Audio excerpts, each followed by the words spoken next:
आता गणपतीचा सण आला, हां. की मीडियाकडून नाहीतर गव्हर्नमेंट कडून निघतं, की पी-ओ-पीच्या मूर्त्या नकोत, शाडूच्या पाहिजेत. आता वाईट वाटतं, की बाबा गणपती आला, की त्यांना असं वाटतं, की आता ग्लोबल वॉर्मिंग होती. बरोबर आहे. दुसरीकडनं काय होत नाही असं वाटतं त्यांना. मान्य आहे मला, की पी-ओ-पीमुळे थोडंफार काय होत असेल. मी हां, म्हणत नाही, की होतच नाही म्हणून. बरं. होत असेल. हां, ठीक आहे. तुम्ही मातीच्या मूर्तींचं म्हणताय, हां.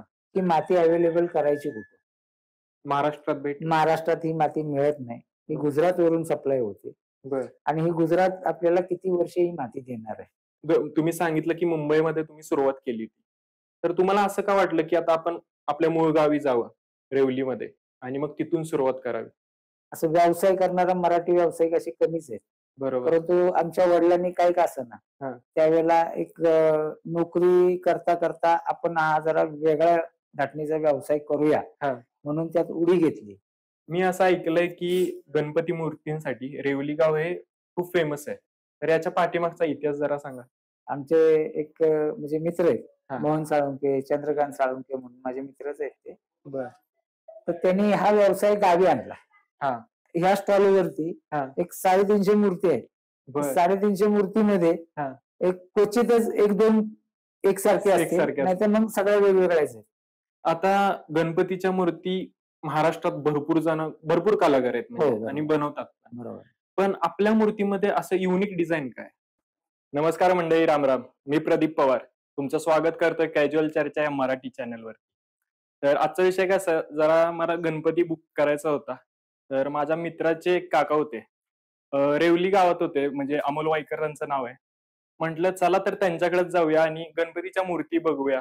पसंत पडली तर एखादी बुक करायची आणि लगेच घेऊन पण यायची. आणि थोडंफार त्यांच्या प्रवासाबद्दल म्हणजे गणपती कसे बनवतात आणि मग त्याच्यावरती कोणते आर्ट वर्क करतात, हे सगळं जाणून घेऊया आपण.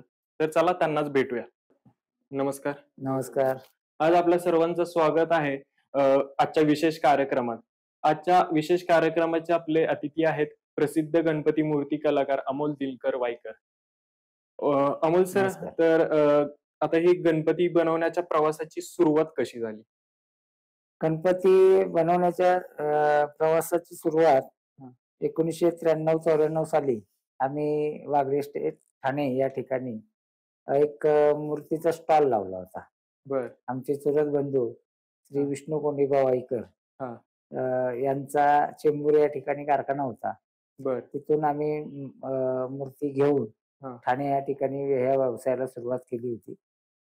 तेव्हापासून ते आजपर्यंत हां, आम्ही या व्यवसायामध्ये आहोत बरं. आणि याच्यामध्ये पूर्वी आम्ही रेडीमेड मूर्ती आणत होतो हां, आणि त्या विक्रीसाठी ठेवायचो. बरोबर. परंतु त्याच्यामध्ये थोडा जे प्रॉफिट म्हणतो आपण, हां, हां, ते एवढं नसल्या कारणाने मग आम्ही स्वतःही काही कच्चा माल घेऊन त्या रंगवण्याचं काम केलेलं आहे हां, आणि ह्या व्यवसायाला आजपर्यंत टिकवून ठेवलेलं आहे. बरं. तर आता तुम्ही सांगितलं की मुंबईमध्ये तुम्ही सुरुवात केली होती. तर तुम्हाला असं का वाटलं की आता आपण आपल्या मूळ गावी जावं, रेवलीमध्ये आणि मग तिथून सुरुवात करावी? एक असं झालं तो पण प्रसंग एक वेगळाच आहे, हां, की एक 7-8 वर्षापूर्वी बरोबर. मी या ठिकाणी गावीच आलो हां, आणि इथं राहायला लागलो. बरं, त्यावेळेला मी एका दूध डेअरीमध्ये कामाला होतो बरं, आणि त्या वर्षीचा गणपतीचं तिथं स्टॉल असताना ठाण्याचे, हां, वडिलांनी मला नेलं नाही. बरं. का तर जॉब सुटेल म्हणून. हां, हां, हां, परत गावच्या साईडला जॉब मिळत नाही हां, आणि ते जॉब परत जॉबलेस जर झालं, तर बरं. परत वर्षभर तसंच बसून काढायला लागेल म्हणून वडिलांनी मला त्यावेळेला घेऊन गेले नाही. हां, गेलं नाही. परंतु कसं असतं एखाद्या माणसाला एखाद्या गोष्टीचा नाद असतो.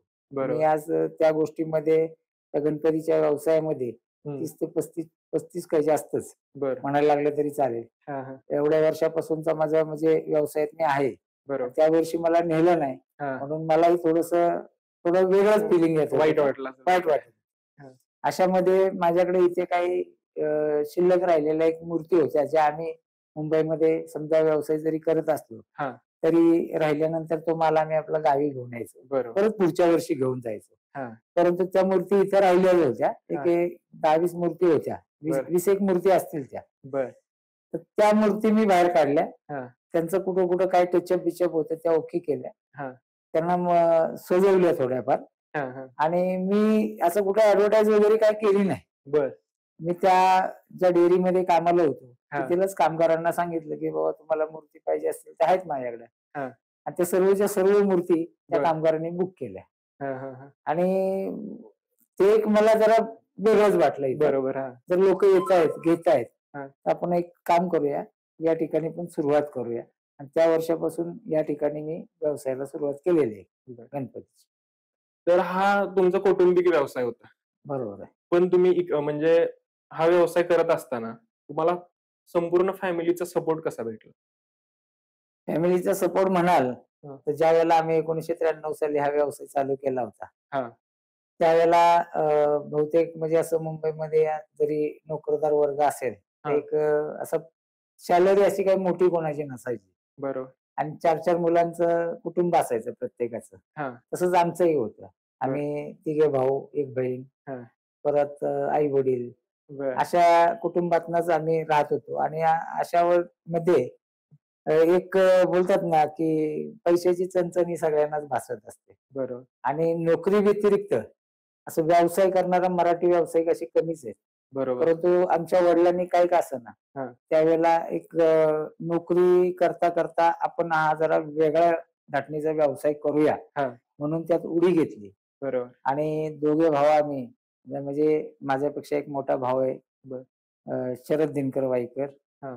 त्यानंतर मी आणि माझा एक बारका भाऊ रामचंद्र दिनकर वाईकर. बर.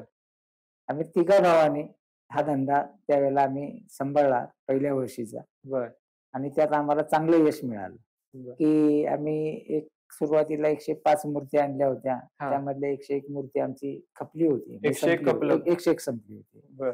आणि 4च मूर्ती आमच्याकडे शिल्लक राहिल्या होत्या. हा हा हा. त्यामुळं तो आनंद आज आम्ही बरं. जरी 500, 600, 700, 800 किंवा हजारोनं जरी मूर्त्या विकल्या हा. तरी जो पहिल्या वर्षाचा जो आनंद होता ना आमचा 100 मूर्ती विकण्याचा किंवा 101 विकण्याचा, तो आज सुद्धा आमच्या म्हणजे नजरेसमोर उभा राहतो. बरोबर. मी असं ऐकलंय की गणपती मूर्तींसाठी रेवली गाव हे खूप फेमस आहे. तर याच्या पाठीमागचा इतिहास जरा सांगा. याच्या पाठीमागचा इतिहास असाच आहे हा. की जे चेंबूरला कारखाना तुम्हाला आम्ही म्हटलं चालू केला होता. बरोबर. त्या जे आमचे बंधू आहेत हा. विष्णू वाईकर बर. याने तिथून गावातील बऱ्याच म्हणजे नवीन तरुणांना किंवा गावातले ग्रामस्थांना त्यांनी त्या मुंबई ठिकाणी आपल्या मूर्ती दिल्या. बरोबर. आणि आपल्या एरियामध्ये तुम्ही पण विक्री करा आणि त्यातून तुम्हालाही 2 पैशाचा फायदा होईल अशा हा. दृष्टिकोनातून तो व्यवसाय चालू होता. बर. त्याच्यानंतर त्यामध्येच आमचे एक म्हणजे मित्र आहेत हा. मोहन साळुंके, चंद्रकांत साळुंके म्हणून माझे मित्रच आहेत ते. बर. तर त्यांनी हा व्यवसाय गावी आणला. हा. गावी चालू केला बर. या रेवली रेवली गावात. गावामध्ये. आणि इथे या व्यवसायाला सुरुवात झाली. खरं या गावाकडं जर गणपतीसाठी हा. जर कोणाला म्हणजे लोकांना जे एक आमंत्रण दिलं जातं कसं हा. हा. की या गावात गणपती मिळतात, हा. तर ही पद्धत फक्त त्यांनीच आणली. बर. आणि त्यांच्यामुळेच ह्या गावाकडं गणपती घेण्यासाठी लोकांची ओढ वाढायला लागली. हा. आणि लोक मग या गावाकडे आकर्षित होऊ लागले. ज्या वेळेला त्यांनी 20 मूर्ती विकल्या त्यावेळेलाही त्यांचा कारखाना होताच. बरोबर. हा. आणि त्याच्यानंतर मग दरवर्षीप्रमाणे मलाही वाटलं की बाबा आपण या ठिकाणी चालू करावं. हा. मी पहिलं गणपतीमधून नाही तर देवीची मूर्तीचा कारखाना पहिला चालू केला. बर. त्यामध्ये मला रिस्पॉन्स चांगला मिळाला. हा. आणि ज्या वेळेला देव्या घ्यायला लोक यायला लागले या ठिकाणी हा. त्यावेळेला ती मंडळ हा. मला म्हणायला लागली की दादा तुम्ही गणपती पण गणपती. बनवा. हा. आम्हाला गणपतीची पण म्हणजे आमची मंडळ आहेत. बर. देवी इथे घ्यायची, गणपती दुसरीकडे घ्यायचा, पेक्षा तुमच्याकडे दोन्ही वस्तू घेता येतील. ह्या वेळेला बाबा देवी घेतली, गणपती घेतला तर एकाच ठिकाणी होतंय. बरोबर. मग अशा ह्याच्यातून मी पहिलं घरगुती गणपतीसाठी म्हणजे चालू केलं. त्याच्यानंतर मग सार्वजनिक मंडळाच्या सुद्धा मी गणपती विकायला सुरुवात केलेली. बर. तर आता या गणेश आर्ट अंडर तुम्ही गणपतीच्या मूर्ती बनवता की बाहेरून ऑर्डर आणायच्या रॉ मूर्त्या आणि मग त्याच्यावरती आर्ट हे वर्क करायचं कसं असतं? कसं झालंय की एक स्पर्धा झाली आता. पूर्वी कसं एका हा. साचेबद्ध पद्धतीच्या गणपतीच्या मूर्ती चालायच्या. बरोबर. कारण 20 एक साचे असायचे, हा. 20च टाईपच्या मूर्ती तुमच्या कारखान्यामध्ये मिळायच्या. बरोबर. आणि त्याच लोक घेऊन जायचे, वर्षानुवर्ष घेऊन जायचे. हा. त्याच्यामध्ये काही बदल व्हायचे नाही. हा. प्रत्येक घराण्याची एक मूर्ती ठरलेलीच असायची. कोणाची दगडूशेठ असायची, हा. कोणाची कमळामध्ये बसलेली असायची. लालबाग पण हा, होतं आता लालबाग राजामध्ये असेल. लालबाग सुद्धा आत्ताच आलेला आहे म्हणा. त्यावेळेला ह्या मूर्ती नव्हत्या, सिंहासनावरची वगैरे अशा अशा पद्धतीच्या मूर्ती असायच्या. आणि त्या वर्षानुवर्ष विकल्या तरी कोणी म्हणत नव्हतं की बाबा दुसऱ्या कधी काय आणणार आहेस का. परंतु आता या मोबाईलमुळं किंवा मीडियामुळं बरोबर. आज या मुंबईमधील मंडळाच्या मूर्ती, प्रसिद्ध मूर्तिकार विजय खातू असतील किंवा अजून कोण कोण असतील, त्यांच्या सगळ्यांच्या राजन झाड असतील, त्या मूर्तिकारांच्या मूर्तींची जी पद्धत आहे, बरोबर, त्या टाईपची मूर्ती आम्हालाही गावी घरी मिळावी. बरोबर. त्यासाठी लोक आजकाल तरुण वर्ग ह्याच्यामध्ये जास्त इंटरेस्टेड आहे. आणि मग त्या पद्धतीच्या मूर्ती सुद्धा आम्हाला आता ठेवायला लागतात. मग त्या 20 साच्या मधल्या मूर्ती त्या आता चालत नाही. आता वेगवेगळ्या म्हणजे आता ह्या स्टॉलवरती एक 350 मूर्ती आहे.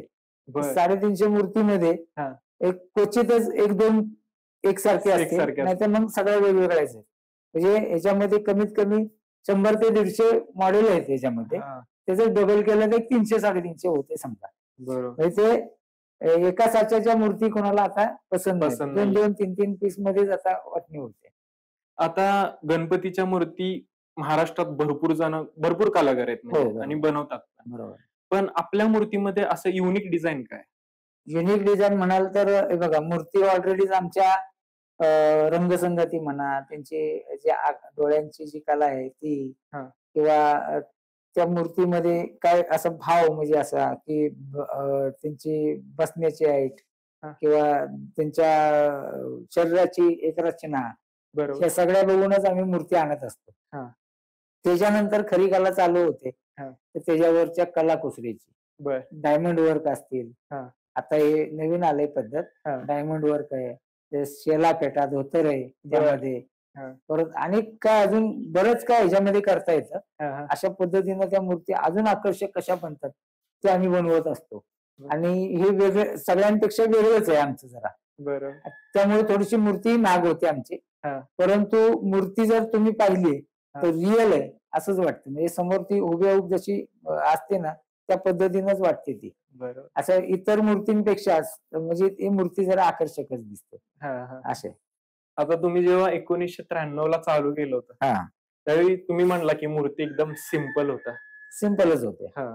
आणि हा एवढा काय चेंज झाला की मूर्त्या रिअलिटी असं दिसायला लागला? पूर्वी मूर्त्या फक्त रंगकाम केलेल्या असायच्या. त्याच्यामध्ये नंतर वॉर्निशपणा आला. बरोबर. मूर्ती चमकायला लागल्या. वॉर्निश काही दिवस चालल्यानंतर मूर्तीमध्ये एक चकमक पावडर यायला लागली. ती मध्ये चालली होती आम्ही लहान असताना जरा. ती पावडर न धोतर वगैरे त्यामध्ये रंगवायला लागले. जरा मूर्ती लोकांना अजून वेगळ्या पद्धतीच्या आवडायला लागल्या. असं करत करत करत आता हे डायमंड धोतर ह्याच्यामध्ये आले. अच्छा, हे चेंज होत आलेला आणि आम्हालाही त्या पद्धतीने चेंज करावं लागलं. बरोबर. आता हे बघा, सगळ्याच गोष्टी आम्हाला त्या पद्धतीने सांभाळाव्या लागतात. नाही म्हणून चालत नाही. जसं साध्या मूर्ती असतात, आज ती सुद्धा घेणारे गिराईक आहेत आमच्याकडे आणि ती पद्धत चालू ठेवावी लागते. काही लोकांना अशा पद्धतीने आवडतात, तसेही द्यावे लागतात. बरोबर. आम्ही जर नाही म्हटलं तर कोणतरी दुसरं देणार आहेच. आणि हा व्यवसाय जर आम्हाला या व्यवसाय जर टिकून राहायचा असेल तर जसं जग बदलेल तसं आम्हालाही बदललंच पाहिजे. बरोबर. आता गणपतीचा सण आला की मीडिया कडून नाहीतर गव्हर्नमेंट कडून निघतं की पीओपीच्या मूर्त्या नको, शाडूच्या पाहिजे. आता वाईट वाटतं की बाबा गणपती आला की त्यांना असं वाटतं की आता ग्लोबल वॉर्मिंग होती, दुसरीकडनं काय होत नाही असं वाटतं त्यांना. तर मला आज कुतूहल आहे की ऍज अ कलाकार तुमच्या भावना मला म्हणजे एक व्यक्त करा. कसं झालंय की सगळ्यांनाच वाटतं की हे सण आले गणपतीचे की ग्लोबल वॉर्मिंग वगैरे असे नवीन नवीन काही काही विचार ते काढतच असतात लोक. माझं असं म्हणणं आहे की ह्या व्यवसायावरती आज किती लोक पोट भरतात. हा जर तुम्ही व्यवसाय बघितला तर हजारो लाखो न करोडो लोक आज या गोष्टीवरती पोट भरत आहे. बरोबर. मान्य आहे मला की पीओपी मुळे थोडंफार काय होत असेल, म्हणत नाही की होतच नाही म्हणून, होत असेल. ठीक आहे, तुम्ही मातीच्या मूर्तींचं म्हणताय की माती अवेलेबल करायची कुठे? महाराष्ट्रात ही माती मिळत नाही. ही गुजरात वरून सप्लाय होते आणि ही गुजरात आपल्याला किती वर्ष ही माती देणार आहे. हा सण पूर्वीपासून आलाय आणि परंपरेनुसार अजून चालणार आहे. आणि वाढत त्याला राहतं. खंड नाही. बरोबर. हा खंडित होणारा हा आता सण राहिलेला नाही. मग ह्या सणाला तुम्ही माती किती वर्ष महाराष्ट्राला पुरवणार आहात ह्याचं सुद्धा बघा. आता तिथं उत्खनन करून तिथं ग्लोबल वॉर्मिंग वाढणार नाही का? हाही माझा प्रश्न आहे. तिथं एखादी गोष्ट आपण खोदतच नेली तर काय होईल? होणार की तिथं पण ग्लोबल वॉर्मिंग होणार. आणि ह्या गोष्टी होऊ नये म्हणून जे काही चाललंय त्यामध्ये तुम्ही बाबा जसं प्लास्टिक वर बंदी आणली, पण काही मायक्रोनचं प्लास्टिक तुम्ही मार्केटमध्ये चालू म्हणून सांगितलं, बरोबर, की जे काही दिवसानंतर कुजल सडेल असं. तसंच ह्याच्यामध्ये पण बघा त्या पद्धतीने तुम्ही पण चालू द्या, परंतु बंद करू नका. कारण मातीच्या मूर्ती हँडलिंग करायला किंवा त्या समजा इतर ठिकाणी सप्लाय करायला त्या चालू शकत नाहीत. ऍज अ व्यवसाय करणं म्हणजे अवघड आहे. आणि त्या जे गिराईक आहे त्याला सुद्धा त्या परवडण्यासारख्या नाही, कारण त्या महाग येतात. अगदी बरोबर, महाग येतात. पीओपी मध्ये थोडंफार स्वस्तात असल्यामुळं माणूस कसाही उचलून घेऊन जाऊ शकतो, त्याच्या जसं जसं जमेल तसं तो करू शकतो. आणि ह्या पटकन सुकणाऱ्या हा सण आहे तो पावसाळ्यामध्ये येतो. बरोबर. अशा वेळेला त्या मातीच्या मूर्ती सुकणार नाहीत. आणि कुठल्याही देवाची विटंबना झालेली ही कोणालाही आवडत नसते. अगदी बरोबर. त्यामुळं शासनानं याच्यावर विचार करावा. म्हणजे आपण विचार करतोय, मूर्तिकारांचं पण सगळ्यांचंच म्हणणं आहे बरोबर, की या गोष्टीवरती विचार करावा. एकाच गोष्टीमुळे जर म्हणजे बोलतात ना आपल्या निसर्गाचा ऱ्हास होत असेल तर ठीक आहे, गणपतीमुळेच होतो का? नाही, इतर गोष्टी सुद्धा आहेत त्यामध्ये. बरोबर. तेव्हा तेवढं बघा. नाही, हा संदेश पोहोचल, सगळ्यांपर्यंत पोहोचल, आपल्याला पोहोचलाच पाहिजे. आणि शासनानं सुद्धा यावरती खरंच ही गोष्ट पटण्यासारखी आहे का, किंवा त्याचे पुढचे आम्ही काय म्हणतो, ठीक आहे आम्ही बंद करतो पीओपी, पण शासनानं आम्हाला त्याचा पर्याय शोधून द्यावा, त्या दिवशी आम्ही हे बंद करू. अगदी बरोबर. नाही मित्रांनो, एवढा संदेश फक्त फॉरवर्ड करा, हा पोहोचला पाहिजे सगळ्यांपर्यंत. कारण की आपण काय करतो, सोशल मीडियावर पोस्ट की पीओपी खराब आहे मग नको असले गणपती. ह्याच्या पाठीमागचा विचार कोण करतच नाहीये ना.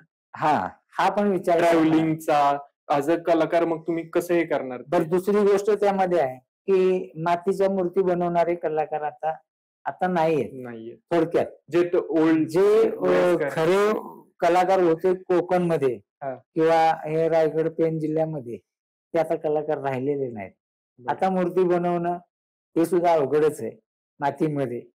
त्यामुळं हा प्रश्न म्हणजे खूप मोठा जटिल प्रश्न आहे. शासन नाही तर अजून कोण आलं ना तरी सुटण्यासारखं नाही. तुमच्यामुळे बाप्पा आमच्या घरात बसतोय, तर तुमचा पण विचार झाला पाहिजे. झालाच पाहिजे, नक्कीच झाला पाहिजे. कारण याच्यावरती माझं एकट्याच नाही, हजारो करोड लोक या व्यवसायामध्ये आहेत. जे तुम्हाला सांगतो, मूर्ती बनवण्यासाठी लागणारा कात्या असो, जे कोकणातून नारळ, कर्नाटक, मद्रास मधून ह्याच्यामधून येणारे तिथले जे लोक आहेत ते नारळाचा किस तयार करतात, किंवा हे पीओपी वाले गुजरात आहे, राजस्थान आहे, त्या लोकांचा व्यवसाय पण ह्याच्यावरच आहे.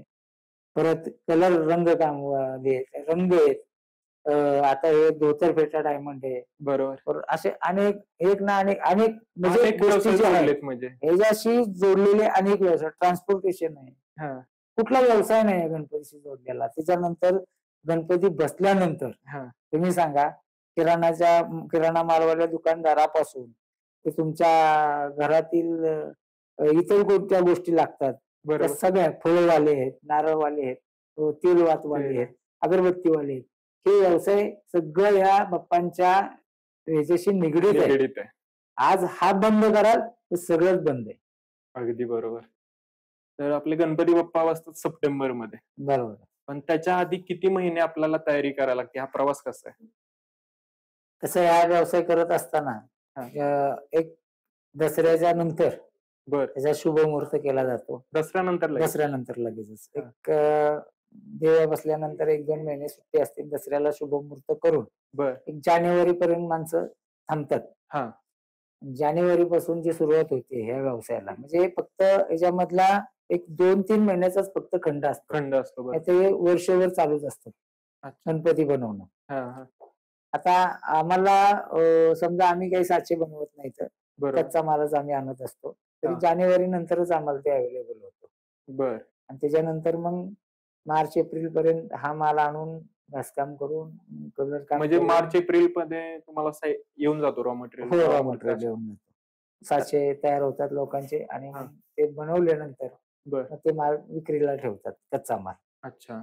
मग कच्च्या मालमध्ये आपण चॉईस करून आपल्याला जे आवडतात हा. मूर्ती ते घेऊन आपल्या कारखान्यावर आणून मग त्यांचं बाकीचं मग काम चालू होतं. ओके. तर आता ही गणेश मूर्ती तुम्ही रेवलीमध्ये चालू केली. मी बरोबर. म्हणू शकतो की खटाव तालुक्यापुरती नाहीतर सातारा जिल्ह्यापुरती लिमिटेड असेल. तर ह्याच्या व्यतिरिक्त आपल्या महाराष्ट्रभर किंवा महाराष्ट्राच्या बाहेर कर्नाटक नाहीतर मध्य प्रदेश इकडे जातात का मूर्त्या? हो जातात ना, नक्कीच जातात. हा. आपली कर्नाटकमध्ये समजा ओस फाटा म्हणून आहे किंवा बर हम्पी आहे किंवा हुबळी आहे. बर या ठिकाणी आपल्या मूर्ती जातच असतात. इकडे परभणी बर किंवा इथं सातारा जिल्ह्याच्या बाजूचे जे जिल्हे आहेत, सांगली जिल्हा, हा. कोल्हापूर जिल्हा, बर अशा ठिकाणी आपल्याकडे कस्टमर येत राहतात. हा हा आणि तालुक्यातलं म्हणाल तर मग तुमचा खटाव आहे, मान आहे, कराड आहे, हा. तुमचा विटा आहे, बरोबर. इकडे कोरेगाव आहे, हा. सातारा आहे. अशा लांबून लांबून म्हणजे कस्टमर या ठिकाणी येत असतात. हा हा हा. आणि ज्यावेळेला आम्ही मुंबईला हा व्यवसाय करत होतो बर त्यावेळेला तर म्हणजे आम्ही अमेरिकेपर्यंत मूर्ती पाठवलेल्या आहेत. अमेरिका अमेरिकेपर्यंत आमच्याकडून मूर्ती गेलेल्या आहेत. हा हा व्यवसाय तिथं सुद्धा म्हणजे समजा तुमचं मिलिटरीचं आर्मीचं जे सेंटर असतं हा अशा ठिकाणी सुद्धा आम्ही काश्मीर पर्यंत हर एक म्हणजे जी हा. बटालियन आमच्यापर्यंत बरोबर. पोहोचत दर वर्षानुवर्षाची बटालियन त्या जसा एरिया सोडेल तशी ते आमच्याकडून मूर्ती घेऊन जायचे. ते आमच्याकडे जेवण म्हणजे इंडियाच्या प्रत्येक बॉर्डर वरती ते गणेशाची मूर्ती जिकडं पोहोचली. ते त्यांचं जे युनिट जाईल हा. त्या ठिकाणी ती मूर्ती आमची दरवर्षी येऊन ती घेऊन जायची. बरोबर. असं सुद्धा झालेलं आहे. हा, हा. आता मला एखादा मजेदार किस्सा सांगा की एखादा गणपती घ्यायला आला आणि म्हटला की मला अशीच मूर्ती पाहिजे नाहीतर असंच धोतर पाहिजे. असं झालं का किस्सा की लय हट्ट केला? झालंय ना, असं असं सुद्धा झालेलं आहे आमच्या बाबतीत. पण हा. या ठिकाणी नाही, मुंबईमध्ये झालेलं आहे. बर एक आर्किटेक्चर बाई होती. हा. तिचा व्यवसाय जो आर्किटेक्चरचा होता हम्म. आणि तिला ही गणपती बाप्पाची खूप आवड होती. बर तर तिला एक मूर्ती पाहिजे होती. तिनं घरात डेकोरेशन करायचा विचार केला होता की बॉम्ब ब्लास्टचा. बर जे 1993-94 दरम्यान हा काहीतरी ते बॉम्ब ब्लास्ट झालं झाले होतं. होते ना, तर हा. त्याच्यावरून त्याला तो डेकोरेशन करायचा होता. बर डेकोरेशन करत असताना तिला ते म्हणजे पूर्ण अशा बिल्डिंग वगैरे दाखवायच्या होत्या आणि हा. त्या बॉम्ब मध्ये उडालेल्या दाखवायच्या होत्या. हा. आणि खालून असा गणपती त्या राखेतून असा बर वर आलेला तिला दाखवायचा होता. हा. त्यासाठी तिने मूर्ती माझ्याकडे पसंत केली. हा. मूर्ती रंगवलेली होती. हा. मूर्ती पसंत केली तर ती म्हणायची मला की काळा कलरच मारून पाहिजे. त्याला डोळे नकोत, त्याला दागिने नकोत, काहीच नकोत. नुसता का? फक्त काळा पाहिजे. आणि आम्ही म्हणायचो तसा कशी मूर्ती देणार तुम्हाला बनवून? हा म्हणजे आपण म्हणतो ना हा. काळा कलर चालत बरं, नाही. नाही ना चालत तसा. तर ती बाई हट्टच करून 2-3 दिवस, ही गुजराती बाई होती. 2-3 दिवस माझ्याकडे हट्ट करून येतच होती. मी तिला म्हणायचो काळा कलर काय करून देणार नाही. हा. लास्टला मी तिला आम्ही आमच्या चेंबूरच्या भावाच्या कारखान्यावर पाठवून दिली. हम्म. तिथं तो काळा कलर करून आणली मूर्ती. काळा कलर केला पण त्याला डोळेच नाही. हा. तर आम्हाला पण वाईट वाटायला लागलं. बरोबर. म्हटलं डोळे काढून देतो. तर ती म्हटली नको, डोळे पण नको. नाही म्हटलं डोळे काढूयाच. काढल्यानंतर ती मूर्ती एवढी सुंदर दिसायला लागली. बर आणि ती मूर्ती तिला आम्ही दाखवली. त्याच्यावरती त्या ब्लॅक मूर्तीसाठी आमच्याकडे एवढी वॉन्ट व्हायला लागली की अशी मूर्ती बनवून आम्हाला पण मिळेल का? अच्छा म्हणजे एवढी फेमस एवढी फेमस झाली ती मूर्ती. फक्त काळ्या कलर मध्येच होती, डोळे काढले होते, बाकी काही नव्हतं तिला. हा हा ती मूर्ती ज्या वेळेला त्या बाईनं ते डेकोरेशन केलं हम्म. तर मुंबईचे एक विभाग असतात, दक्षिण विभाग, उत्तर विभाग, बरोबर. असं ते एका विभागामधून ती प्रथम क्रमांकानं तिनं बर, ते बक्षीस पटकावलं डेकोरेशन होतं. हा. आणि मूर्तिकार म्हणून आमची नावं सुद्धा त्यावेळेला अरे पेपरला वा. प्रसिद्ध झाली होती. ते एक किस्सा आमच्याकडे म्हणजे चांगला सांगण्यासारखा आहे. हा हा तर आता जे नवीन गणपती बसवणार असतील नाहीतर घ्यायला येतात तर त्यांनी मूर्तीमध्ये काय बघावं? मूर्तीमध्ये बघण्यासारखं एक तर पहिले वर्ष असेल हम्म. तर बालमूर्ती शक्यतो करून बसवावी. कारण ब- बाल रूपामध्ये आपला जन्म होतो तेव्हा आपण बाळ रूपातच एक हा. आपला अवतार होतो. बरोबर. आणि त्याच्यानंतर मुकुटवाले म्हणजे महाराज. हा. मुकुटधारी कोण असतात तर महाराज असतात. बरोबर. महाराजांच्या रूपामध्ये एकदा चालू झाल्यानंतर मग परत बालमूर्ती नाही बसवायची. ते एक पाळावं लोकांनी. हा हा दुसरी गोष्ट, मूर्ती घेताना त्याची नजर हा. ही अतिशय महत्वाची असते. बरोबर. तो देता घेता असावा, आपल्याकडे बघणारा असावा हा. आणि निवांत बसलेला असावा. अशा बरोबर. टाईपची मूर्ती पहिल्या वर्षी तरी माणसानं म्हणजे बसवावी अशी माझी तरी इच्छा आहे. आणि त्या पद्धतीनेच लोक मागत असतात, आम्हालाच विचारत असतात की कशा टाईपची मूर्ती घ्यावी किंवा काय करू आम्ही. असं पण असतात, काय काय जे हौशी असतात ते त्यांचे पहिलेच ठरलेलं असतं, आम्हाला अशा पद्धतीची पाहिजे बाबा, तशी घ्या. आपण नाही त्यांना, पण आपण सांगायचं कार्य करत असतो त्याच्यामध्ये. बरोबर. आणि आता तुम्ही सांगितलं की तुमचं वैशिष्ट्य आहे की डायमंड तुम्ही करता मूर्तीला, धोतर हे करता, फेटा पण एक विशिष्ट आहे तुमचं म्हणजे त्यातलं. तर हे सगळं कोण करतं? हे माझा मुलगा आहे, अनुराग वाईकर म्हणून. तो हे फेटा, धोतर याचं काम करत असतो. तसंच माझी पत्नी आहे शीला वाईकर, बारका मुलगा आहे राजवर्धन वाईकर. आणि भावाची मुलं सुद्धा कधी कधी या गोष्टीमध्ये मदत करत असतात. पृथ्वीराज आहे, अभिषेक आहे, ही सुद्धा या गोष्टीला मदत करत असतात. आणि तसंच लागलंच तर मग चुलत भावाची मुलगी आहे साक्षी वाईकर वगैरे, स्वराज वाईकर, ही म्हणजे घरचीच मंडळी आहेत. कारण प्रत्येक गोष्टीला आपण बाहेर पैसा मोजू शकत नाही. ह्या व्यवसायामध्ये असं काही जास्त उत्पन्न मिळतं अशातला काही भाग नाही. की समजा आपण आज मूर्ती आणल्यात, आपण एक भरोश्यावर आणतो की बाबा ही कस्टमर आपल्याकडे येणार आहेत. पण कस्टमरचं असं काय रेग्युलर नसतं की इथं थांबलंच पाहिजे, इथं घेतलाच पाहिजे. त्यांना काही कुठे भेटेल तिथे घेऊ शकतात. आता माझ्याकडे म्हणजे आजच म्हणा की कर्नाटकच्या मूर्ती बुक झाल्या होत्या, त्यांना आजच डिलिव्हरी पाहिजे होती. तर रात्रीच मी तयारीला लागलो होतो. परंतु परत ते म्हणले नाही, आम्ही सकाळी येतो. तर रात्री आम्ही 1 वाजेपर्यंत बसून त्या सगळ्या ओके करून त्यांच्यानुसार ते तयार करून दिल्या. सकाळी आल्यानंतर त्यांना ते दाखवलं, त्यांना ते पसंत पडलं आणि नंतर त्यांनी त्या मूर्ती घेऊन गेल्या. अच्छा, चालतं. तर मी काय करतो आता, अनुराग तुमचा मुलगा आहे ना, त्याच्याशी आता जरा भेटतो. त्याचे कसं बसवतोय ते फेटा, धोतर हे बघतो मी, आणि त्याच्यानंतर आपण चर्चा करूया. नाही, बघा. ठीक आहे. तर अनुराग, तू आता काय दाखवतो आम्हाला? आता मी तुम्हाला धोतर कसं घालायचं ते दाखवतो नॉर्मली. त्याच्यामध्ये पहिलं मेजरमेंट करून आपल्याला कटिंग करून घ्यावं लागतं, म्हणजे कापड वायाला जाऊ नये म्हणून. एकाच टाइम मध्ये जास्त वायाला गेलं की मग ते हे होतं. म्हणजे तू पीस मध्ये काढून हे करू शकतो. मी प्रॉपर कटिंग घेतो, माप घेतो पहिलं त्याचं, आणि त्याच्यानंतर मग कटिंग घेतो. तर पहिला आपण असा फोल्ड टाकायचा. आणि हा मेन पॉइंट आहे आपला, म्हणजे इथून धोतर चालू होतं. हा स्टेपलर आहे माझा. एक मिनिट. स्टेपलरने इथं स्टेपलर मारायचा. स्टेपलर हातावर येऊन द्यायचा नाही. तो स्टेपलर फोर्सने खूप हे होतो, पिन थ्रो करतो. आणि इथं खाली एक मारायचा. ह्याच्यासाठी फिटिंगसाठी. तो परमनंटली फिक्स होऊन जातो. परमनंटली फिक्स होऊन जातो, तो निघत नाही. जोपर्यंत मूर्ती आपण विसर्जन करत नाही, जोपर्यंत ती पाणी त्याला लागत नाही, तोपर्यंत त्याला काहीच होत नाही. तू करतो का आता सध्या? आता मी सध्या BCA करत आहे. कराडला आहे कॉलेजला. मग हे शिकला कसं? मी हे युट्यूबवर बघून शिकलो. म्हणजे नवीन काहीतरी शिकायचं म्हणून मी युट्यूबवर पहिलं बघून शिकलो. त्याच्यानंतर गावातला एक आमचा मुलगा आहे, म्हणजे भावच आहे माझा, गणेश वाईकर नाव आहे तिथलं. मोठा आहे माझ्यापेक्षा. तर तो माझ्या आधीपासून काम करतो. जिथं माझं चुकलं तिथं त्यांनी मला सांगितलं. एकदम असं शिकलो नाही, म्हणजे थोडंफार इकडून तिकडून चौकशी करत करत युट्यूबवर बघून असं शिकलो. आता ह्या कापडमध्ये पण वेगवेगळे प्रकार असतील ना? हो. हा कोणता प्रकार आहे? आता हे चायना सिल्क टाईप येतं हे कापड. याच्यामध्ये भरपूर प्रकार येतात. चायना सिल्क येतं, कॉटन येतं, परत लिननचे सुद्धा वापरतो मी कापड. जेवढं क्वालिटीचं कापड वापरणार तेवढा गणपती रिच दिसतो. जेवढं हलकं वापरणार तेवढं ते नॉर्मल वाटतं, असं. आणि हे जे आपल्याला डायमंड वर्क दिसतंय, हे पण तूच करतो? डायमंड वर्क मी करायचो पहिलं, पण आता हे करायला लागल्यापासून डायमंड वर्क मी नाही करत. ते बहीण, माझा भाऊ आणि बहीण आहे माझी, मम्मी आणि भाऊ, हे 3 जण मिळून करतो. अच्छा, तू आता त्या नेक्स्ट लेवलला गेला? आता मी आता जरा पुढे गेलोय, त्याच्यामुळे याच्यामध्ये टाइम मिळत नाही, येतं पण टाइम मिळत नाही.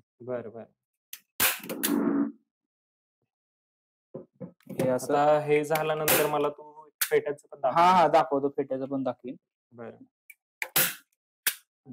आपलं धोतर घालून झालेलं. त्याच्यानंतर आता ह्याला लेस बीस येणार. ठीक आहे, चालतंय. तर आता आपल्याला फेटा दाखवणार आहे. फेटा गुंडा येतात कसा रे?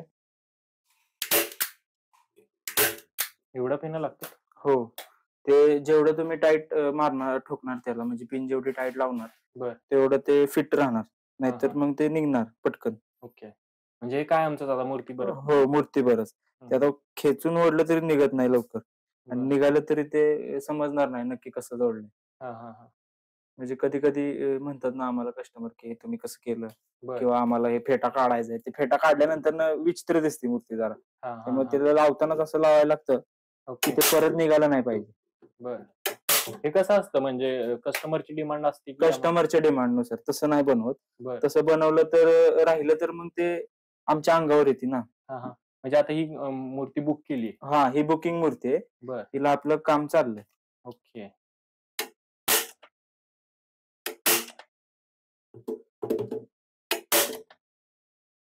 आता हे पण तू युट्यूब वरनं शिकला का कसं? हो हो, हे सुद्धा युट्यूब वरूनच शिकलो. ह्याच्यात सुद्धा चुका झाल्यावर त्या सांगितलेलं मी, त्या भावानेच मला जरा मदत केली. म्हणजे पहिलं काय व्हायचं, मी तुरा उलटा त्या साईडला लावायचो, किंवा म्हणजे अजून काय चुकावायच्या, हे गुंडाळी नीट मारता यायच्या नाही.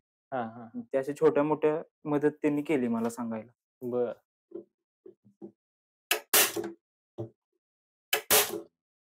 हे फेटाचे कलर पण व्हॅरी असतात हो वेगवेगळे, हो, जसे पाहिजे वेगवेगळे तसे. वेगळे जसं त्याच्या धोतराला मॅचिंग करायला लागतं आपल्याला.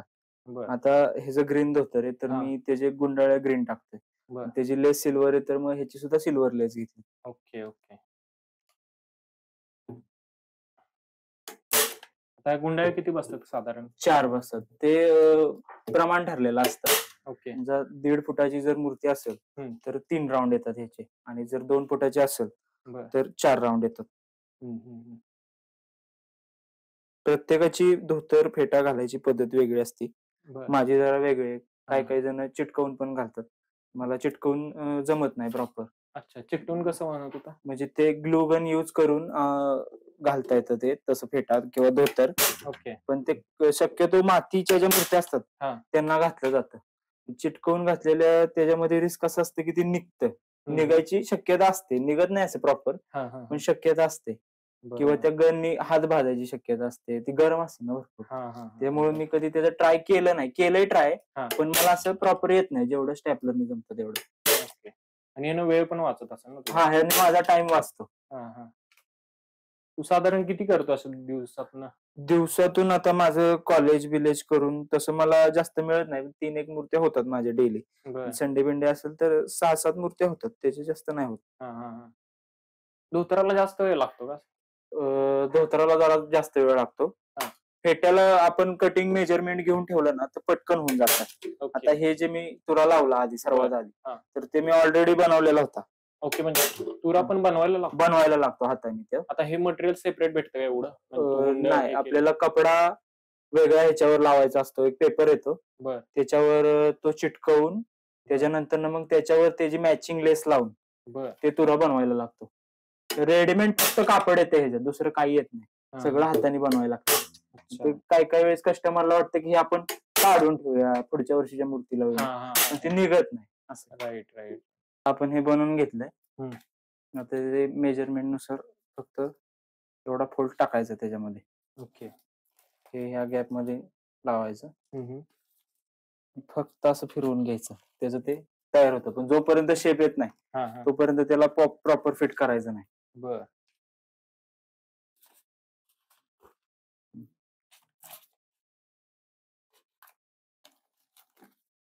तू ह्याचं आणि ह्याचं कॉम्बिनेशन ठेवणार का? म्हणजे हो हो, त्याचं डबल कॉम्बिनेशन मध्ये. जे वेल्वेट कापड असतं त्याला सिंगल कॉम्बिनेशन मध्ये बनवायला लागतं. त्याला मॅच होत नाही कुठलाच कपडा. आता इथं स्टॅपलर मारायचा. इथं 2 स्टॅपलर मारले, त्याच्यानंतर हे इथं जॉईंट करून घ्यायचं.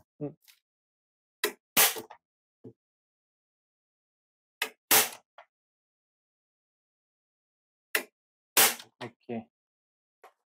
हे जॉईंट झालं की त्याच्यानंतर ना, आता हे समजा कानावर येतंय तर इथं कटिंग मारायचं तेवढा पार्ट. ते जरा प्रॉपर बसतं त्यामुळे. एवढं कानावर येतंय. बरं, तू एवढाच पार्ट काप. एवढाच पार्ट कापायचा. अच्छा. आता ह्याच्या आतमध्ये परत जेव्हा आपलं कम्प्लीट होतं प्रॉपर काम, तेव्हा ह्याच्या आतमध्ये पेपर टाकायचा, म्हणजे हे असं पुढे येत नाही. पेपर तू कसला टाकणार? म्हणजे पेपर हा नॉर्मलच पेपर टाकायचा. आणि हे माग स्टेपलर मारलंय तिथं फिट. बस झालं, फेटा तयार. आता हे खालचं काम आहे ते आपण गमनी चिटकवून घ्यायचं असतं. ओके. आता ते ग्लू गन गरम होतील. हा हा, ठीक आहे. म्हणजे असं हे झालं आपलं फेटा. झालं असं फेटा तयार. Okay okay. आता तुम्हाला इकडे येऊन 9 वर्ष झाली. तुम्ही रेवलीमध्ये मूर्तींचा एक स्टॉल उभा केला थोडक्यात. भविष्यात असा काही विचार आहे का हे मोठं अजून करायचं? भविष्यात या मूर्तिकलेमध्ये राहावे अशी माझी तरी इच्छा आहे. परंपरेनुसार आपण आज एवढ्या व्यवसायावरती आपण वर आलोय. ह्याच्यामध्ये जास्त आम्ही पैसा नाही पाहिला, परंतु प्रसिद्धी आम्हाला भरपूर मिळाली. आज आम्ही काही ठिकाणी जातो ज्या वेळेला, त्यावेळेला लोक आमच्या ह्या श्री गणेश आर्टच्या नावानं आम्हाला ओळखत असतात.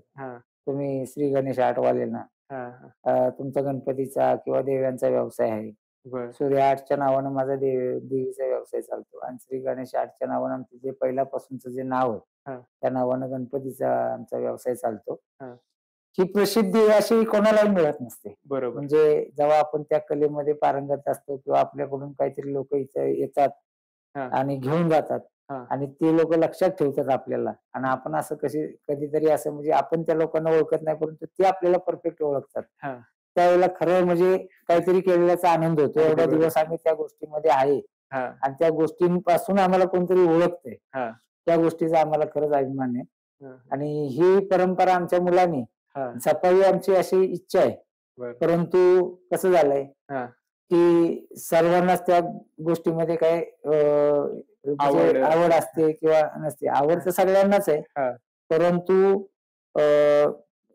काय बोलतात त्याला, घर चालवण्यासाठी इतरही व्यवसाय काही करावे लागतात. साइड बाय साइड ते पण. मुलांना शिक्षण वगैरे झाल्यामुळं आणि जॉब चांगले असल्यामुळं ते आता या व्यवसायाकडे वळतायत का नाही मला माहित नाही. परंतु भविष्यात जरी त्यांना असं वाटलं की बाबा जॉब आपण बंद करावा आणि व्यवसायाकडे वळावं, तर त्यांना हा सगळ्यात पहिला व्यवसाय त्यांचा हा असेल, एवढं तरी आम्हाला नक्की माहित आहे. आणि ते करतील अशी माझी तरी इच्छा आहे. आणि आता आपला याचं उद्दिष्ट असं होतं की जे कोणी व्यवसाय करतात नवीन, म्हणजे आपण त्यांना एक आयडिया देतो की कसं बॅकग्राऊंड ह्यांचं चालतं म्हणून. तर जे नवीन उद्योजक आहेत, ज्यांनी मूर्तीचं चालू करायचा प्लॅन आहे नाहीतर केलेत, जस्ट आता 1-2 वर्ष चालू केले, त्यांच्यासाठी तुमचा काय संदेश असेल का? आमचा संदेश हाच आहे की बघा, ह्या व्यवसायामध्ये टिकून राहायचं असेल तर पहिली फसवणूक नाही झाली पाहिजे ग्राहकाची. ग्राहकांची फसवणूक जर तुम्ही करत असाल तर ती सगळ्यात मोठा धोका आहे ह्या व्यवसायामध्ये.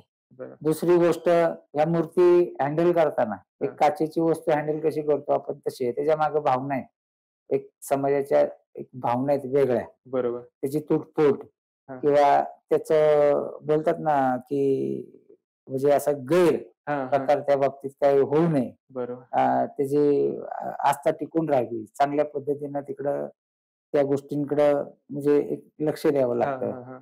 परत मूर्ती आपल्या हातातून दिल्यानंतर ती त्या माणसाच्या घरापर्यंत जाईपर्यंत ती सुरक्षित असावी, हे आपलं पहिलं हे असतं.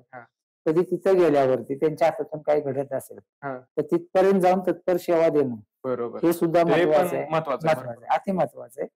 कारण मंडळाच्या मूर्ती आमच्या जात असताना इथं काय ग्रामीण ठिकाणी कोणी चांगल्या गाड्या घेऊन येत नाही. बरोबर. आणलेल्या गाड्या असतात त्यांचे पाटे तर पहिले झिजलेले असतात किंवा ट्रॅक्टर टाईप मध्ये अशा गाड्यांमधूनच हे लोक गणपती घेतात किंवा देव्या घेऊन जात असतात. देवीला 8 हात असतात, गणपतीला 4 हात असतात. तर कधी काही होऊ शकतं, धक्क्यानं उदय आपत्तीनं येणं त्यांना तुटू शकतं. बरोबर. तर अशा वेळेला ते तुमचं सर्व साहित्य, तेवढी तत्पर सेवा तुम्हाला ती द्यावी लागते. बरोबर. तेव्हा ती मंडळं तुमच्यापर्यंत राहतात. असं नाही की ती आहे वस्तू कधी कुठे होते असते त्यातून, परंतु ती परत तिथं जाऊन व्यवस्थित करून देणं, त्या गोष्टीचं ज्याला जमत असेल. आणि व्यवसायाचे कसे खाचखळ घेत, तुम्ही म्हणत असाल की मी आज टाकलाय लगेच नावा रुपाला आलो, लगेच मला पैसा मिळेल, अशी काही गोष्ट होत नसते. याच्यात दमदीर धरणं, मराठी व्यावसायिकांनी तरी दमदीर धरणं अतिशय महत्वाचं आहे. आम्ही सुद्धा खूप वेळा डुबलेलो आहे याच्यामध्ये, आमची सुद्धा सोनं नाणं आमचं घाण पडलेलं आहे. याच्यासाठी आम्ही सुद्धा खूप वेळा खस्ता खाल्लेले आहेत. काही वेळेला व्यवसाय बंद करावा इथपर्यंत सुद्धा आमच्या सुद्धा मनात विचार आलेले आहेत, परंतु बाप्पाने आम्हाला तो आजपर्यंत त्यातून तारतच नेलंय. आणि म्हणून आज आम्ही सुद्धा बाप्पांच्या सेवेत अजून आहोत. बरोबर. आणि ह्याच्या पुढे पण मी जोपर्यंत तरी आहे तोपर्यंत तरी हा श्री गणेश आर्टचा व्यवसाय हा चालूच राहणार. बरं. सूर्य आर्टचा व्यवसाय चालूच राहणार, हे नक्की आहे. बोलून भारी वाटलं तुमच्याशी. भरपूर डिटेल मध्ये मला कळालं की नेमकं गणपतीच्या मागे बॅकग्राऊंड काय असतं, म्हणजे जे कलाकार असतात ते कशा थ्रू जातात आणि हा बिझनेस नेमका कोणत्या ह्याच्यावरती चाललाय बेसवरती. तर मला एखादी मूर्ती दाखवा, म्हणजे एखादी पसंत पडली तर मी इथनं बुक करेन. नक्कीच करा. कारण या ठिकाणी या श्री गणेश आर्टच्या दालनामध्ये जे व्यक्ती येतात ते आजपर्यंत मूर्ती बघितल्यानंतर किंवा आमची कला बघितल्यानंतर परत जात नाहीत. ज्याच्या कोणाचा वा काही पैशाचा प्रॉब्लेम असेल किंवा त्याला ते ऍडजस्ट होत नसेल, अशा लोकांना आम्ही दुसऱ्या सुद्धा मूर्ती सजेस्ट करत असतो. माझ्याकडे अनेक प्रकारच्या म्हणजे मूर्ती आहेत. त्यातली तुम्हाला जी आवडेल त्या पद्धतीचं तुम्हाला काय विचारायचं असेल मला आता थोड्या मूर्ती दाखवा. हो, दाखवतो. या आता ही कृष्ण रूपामध्ये मूर्ती आहे, बासरी वगैरे घेतलेली. ही छान, म्हणजे ह्याचं डेकोरेशन सुद्धा करताना तुम्हाला अवघड काही जाणार नाही. फुलांच्या सेटअप मध्ये ह्याला मूर्तीला तुम्ही डेकोरेशन करू शकता. तसंच हा लालबागचा प्रसिद्ध लालबागचा गणपती, लालबाग राजा. आणि तो अँटिक मध्ये येतो. म्हणजे याचे सर्व पार्ट आहेत ना, म्हणजे सिंहासन वेगळं येतं, हा गदा वेगळा येतो, आणि हे लोड वगैरे ते वेगळे येतात. आणि ही पूर्ण म्हणजे ते सजवल्यानंतर मूर्ती ओरिजिनल जसं लालबाग राजा आहे त्या पद्धतीने दिसतो. तसंच हे आपले नंदीवर बसलेले गणपती आहेत. आता हा महाराजा पोज मध्ये हे अँटिक पीस म्हणून नवीन. आता ही पद्धत अशी आल्या की एका साच्यामध्ये ही मूर्ती बनत नाही. बरोबर. हे सिंहासन वेगळं निघतं आणि मूर्ती वेगळी. आणि ती बनवताना थोडस कलाकारांना सुद्धा म्हणजे हार्ड आहे ते, आणि त्यामुळे थोडस प्राइस याची जास्त होते. त्या मूर्ती कशा मोठमोठ्या मंडळात जशा बसतात ना, कारण आता याची ट्रेंड जास्त चालू आहे. कारण मीडियामुळे, मोबाईलमुळे, याच्या सगळ्या गोष्टींमुळे तुमच्या ह्या मूर्ती एवढ्या प्रसिद्ध आहेत की तशाच प्रकारच्या पाहिजे. त्यांचं बॉडी लँग्वेज वगैरे तसंच पाहिजे, त्याची बैठक सेम तशीच पाहिजे. त्यामुळे ह्या अशा पद्धतीच्या आता नवीन पद्धतीच्या नवीन मूर्ती निघाल्यात. त्याच्यात हा प्रसिद्ध चिंतामणी म्हणून, चिंतामणी तो गणपती आहे. ह्याच्यावरती ते कापड, हे धोतर आहे मारलेला आपण, हा शेला आहे त्याचा, आणि हे पूर्ण डायमंड वर्क वगैरे केलेलं आहे त्याला. परत हे महाराजा टाईप अशी बसलेली शांत गणपतीचं मुद्रा आहे ती, ही सुद्धा महाराजाच्या टाईप मध्ये अशी मूर्ती आहे. हे फेटे असे फेटा, डायमंड, हे त्याला असलेले लटकन्स असतात. हे त्याच्या ब्राउचे ते त्याला तुरा वगैरे हे ते सगळं जसं ओरिजिनल जसा गणपती असतो त्या पद्धतीनं त्याला सगळं म्हणजे आकर्षित दिसण्यासाठी काय जी काय कला लागेल ती आपण केलेली आहे. तसं हा चंद्रावर बसलेला बघा बालमूर्ती आहे. बरोबर. हुबेहूब तुम्हाला असं चंद्राच्या कोरीवरती बसलेला मूर्ती वाटेल एकदम. असे अनेक प्रकारचे रूप दरवर्षी आमच्याकडे येत राहतात. त्या पद्धतीने आम्ही बनवत राहतो. बरोबर. आणि गिरायकांची आवड निवड बघून त्यानुसार त्यांना ती कला सादर करतो. बर. आता तुम्हाला ही बघा, ही एक राम मूर्तीमध्ये प्रसिद्ध आहे. बरोबर. ही आहे, हे महाराजा टाईप मध्ये आहे. इकडे सिंहासनावरती बसलेले हे जे आपले साधी पद्धत जे म्हणतो आपण, जे पूर्वीपासून चालत आलेल्या मूर्ती किंवा टिटवाळा टाईप, तुम्ही साधे मूर्त्या पण जपल्यात. हो, जपल्या. हे साधं सिंहासनावर बसलेले, कोचवर बसलेले आहे. हे रामाच्या आता मंदिराची जी प्रतिकृती चालली आहे, जसं मार्केटमध्ये जसं नवीन काय येतं त्यानुसार सुद्धा आम्हाला काय बनवायला लागतं. बरोबर. तसं आता हे राम मंदिर आहे, त्याच्या पाठीमागे राम अवतारामध्ये राम आहेत उभे. बरोबर. अशा कमळामध्ये बसलेली ही ब्राह्मण मांडी, हे दगडूशेठ आपले दगडूशेठच्या रूपामध्ये हे सिंहासनावर बसलेले साधे असे सुद्धा गणपती आपल्याकडे अवेलेबल आहे. म्हणजे भरपूर प्रकारचे गणपती माझ्याकडं एक 6 इंचापासून ते 8 फुटापर्यंतच्या मूर्ती अवेलेबल आहेत.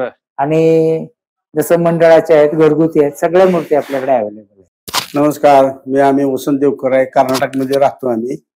तर वायकराकडे गणपती न्यायला आलोय. 500 किलोमीटर आहे. तुम्हाला आवडला का बघा. आम्हाला तर पूर्ण मनपूर्ण आवडलाय, म्हणून आम्ही दरवर्षी येतो. डायमंड वर्क आहे यांचा, छान आहे त्या मूर्त्या बघण्याजोगं. तर मी गणपती बुक केलाय अमोल सरांच्या इकडे. तर तुम्हाला पण बुक करायचं असेल तर लिंक डिस्क्रिप्शन मध्ये ऍड्रेस वगैरे देतो. तर लाईक करा, शेअर करा, सबस्क्राईब करा. गणपती बाप्पा मोरया. मंगल मूर्ती मोरया.